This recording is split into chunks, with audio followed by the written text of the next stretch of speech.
Hello. I wanted to do a short video about my iPhone battery life.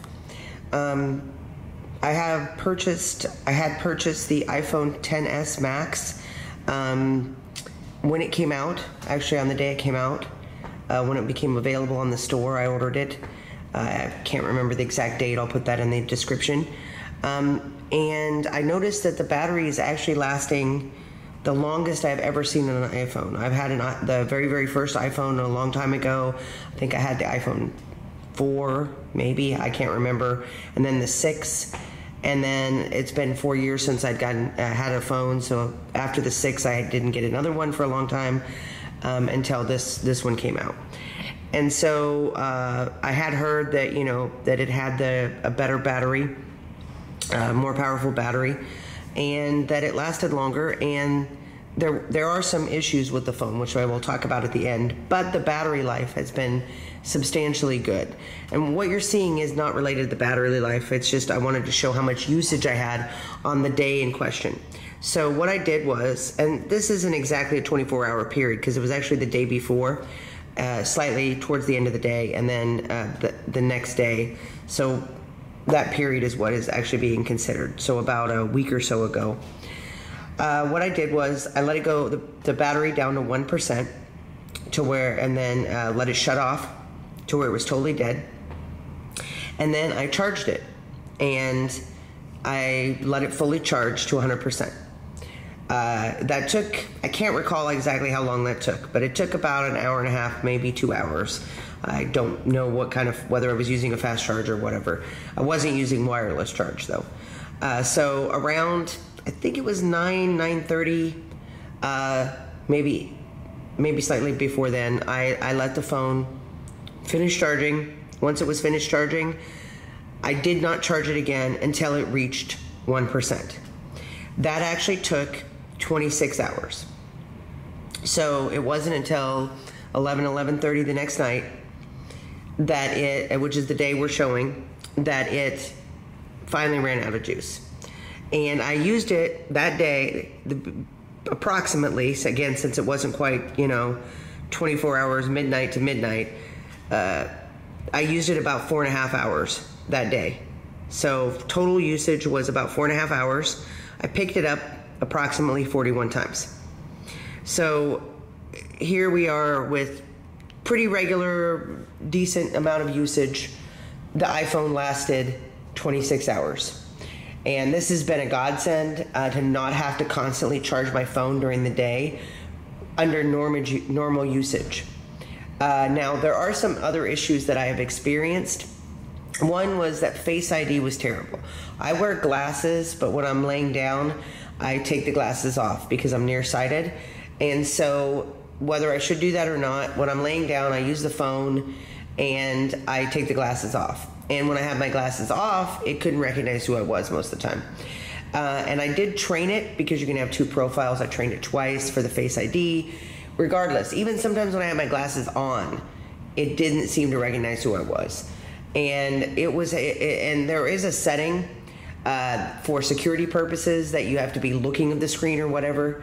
I was getting about a 60% fail rate with that setting on. And when I took that setting off, I was getting about a 40% fail rate, which was far too high.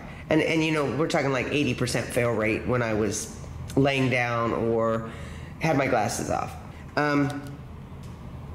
Anyway, the next thing that happened, somebody messages me while I'm doing this review. I don't need to keep showing the phone in the review though.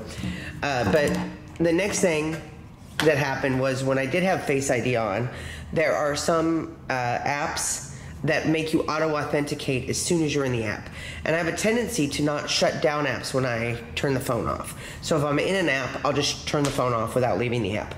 So these apps that force you to authenticate, such as Robinhood, it's a financial broker, with Face ID, it actually would get locked on the lock screen. And because even when it could authenticate Face ID, it would get locked on the lock screen and I would not be able to open it, and I would actually have to keep pushing buttons until eventually it would let me in or let it fail and end up going to passcode.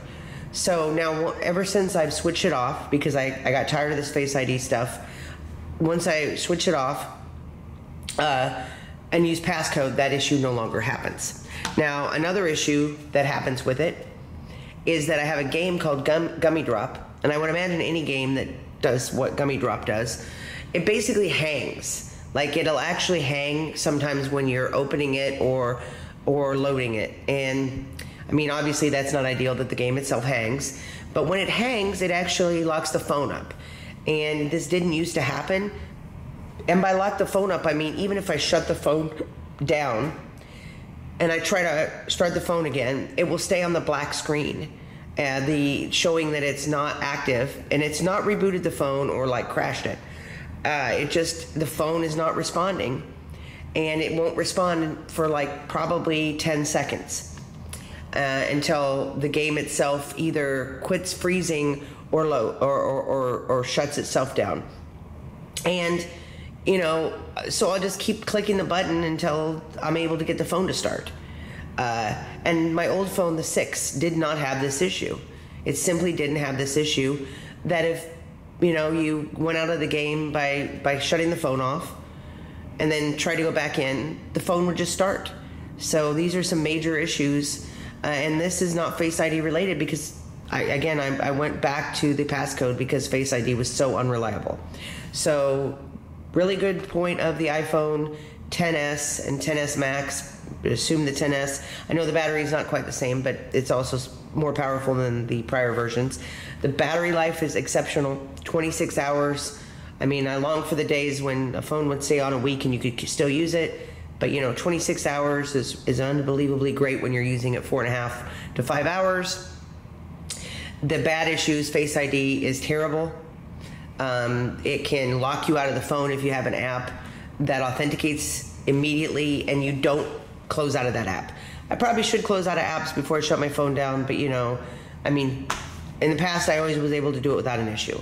And then another terrible bug being that if a game freezes or something freezes and you shut the phone off, the phone will not reactivate. It won't crash, but it won't reactivate until like the app itself is like cleared out of, you know, whatever it's in, the temporary memory or whatever. All right, okay. So those are the main things that, since I've had the phone from when it was released, that I've discovered with it. I do like the camera. Oh, and with the camera, that's something else I did want to mention. The 4K setting is not set by default. I'm going to go away from the screen because I don't want you to see my passcode, and because I don't want people to see other things, you know, like people messaging me. But anyway, I'm trying to remember in the general settings where I set this. But you have to change it to, I should have checked this first. Maybe it's control center. Nope. Not sure for the photo. Maybe it's the camera settings. Anyway, but you have to set it.